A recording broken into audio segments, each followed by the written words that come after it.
5 दिन से रहल ह देहिया सनैले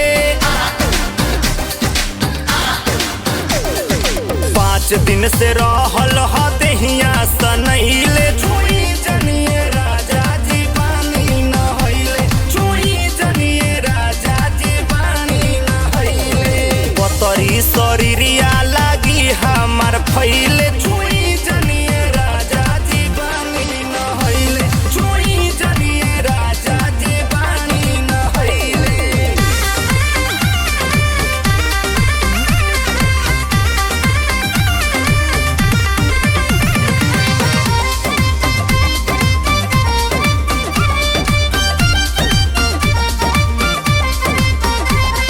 उमर तो हमार बाटे काचा देहिया के हमारा बिगड़ जाई ढांचा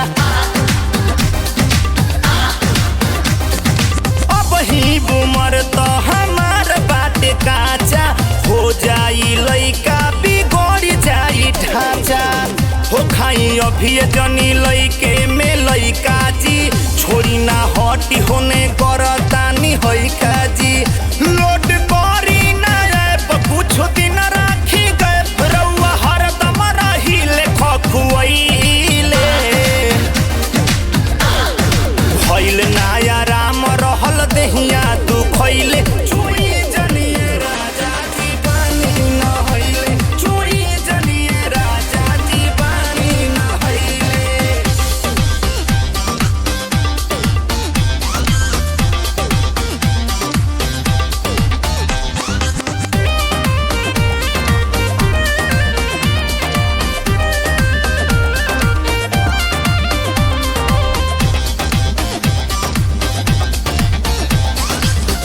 कंट्रोल करके रख अपना मन के नहीं तो गजन होई हमारा बदन के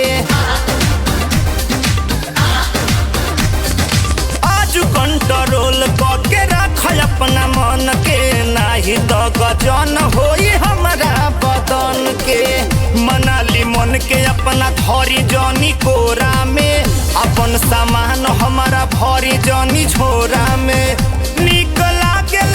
चाल देहिया तर के कहीं लाल हाल हमरो बानी गड़बड़ैले